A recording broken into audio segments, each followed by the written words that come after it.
Siapakah Insinyur Solah Atia ini? Mengapa kematian beliau menggemparkan Kairo? Dengan pemakamannya yang dihadiri lebih dari 1,5 juta orang. Mari kita simak kisah dari Asosiasi Universitas Islam Mesir ini. Al-Kisah dari kampung kecil bernama Tafahna al-Ashraf, distrik Middle Ghamir, Provinsi Dakohlia, Mesir, ada 9 orang sarjana miskin lulusan Fakultas Pertanian. Lalu mereka pun sepakat membuat sebuah peternakan unggas, sembari mencari mitra ke-10.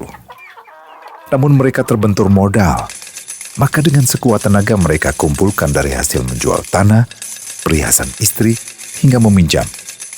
Meski tidak banyak terkumpul, namun mencukupi untuk memulai usahanya. Pertanyaan tersisa, siapa mitra yang ke-10?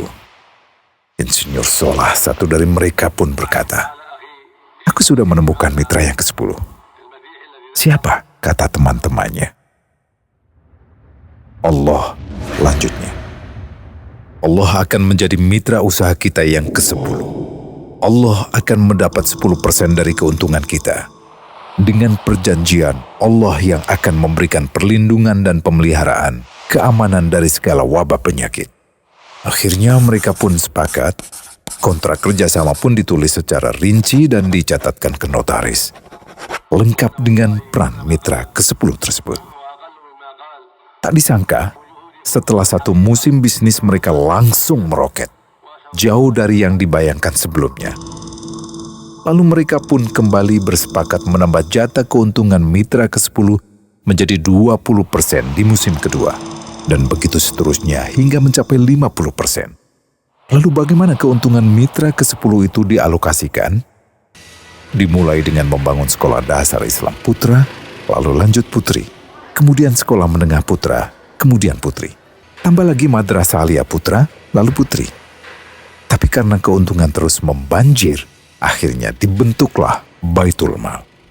Dan mereka pun mengajukan ke pemerintah untuk membangun universitas di kampung.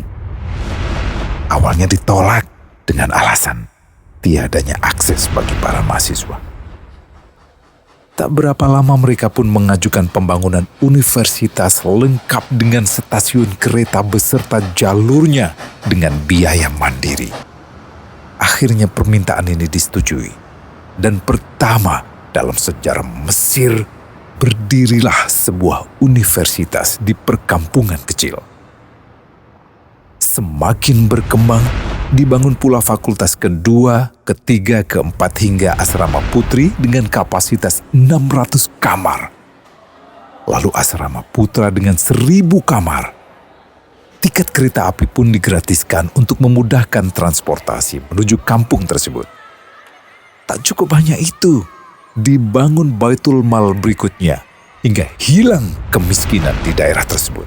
Dan program ini diduplikasi ke kampung-kampung lain hingga bisa dikatakan tak ada kampung yang disinggahi Insinyur Solah kecuali akan dibangun Baitul Mal untuk warga. Bantuan pun diberikan untuk fakir miskin dan para janda. Pemuda pengangguran pun dilatih untuk mengelola perkebunan sayur hingga mandiri, bahkan sampai bisa mengekspor ke negara tetangga. Pada saat panen raya, seluruh penduduk dikirimi paket sayur. Di hari pertama Ramadan diadakan buka puasa bersama untuk seluruh penduduk desa. Mereka memasak dan hadir ke lapangan yang dipenuhi beraneka makanan. Disiapkan juga perabotan untuk gadis-gadis yatim yang ingin menikah.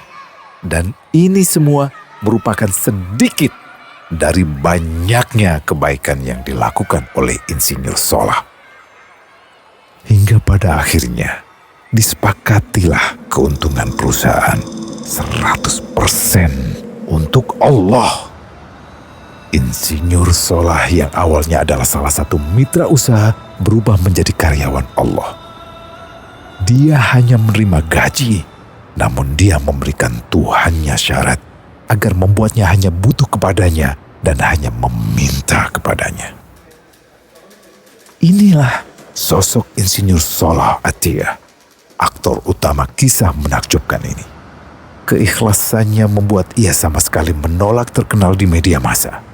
Dan kini, meski orang yang melibatkan Allah ke dalam bisnisnya ini telah wafat, terbayang seluruh amal jariahnya yang selalu mengalir untuknya.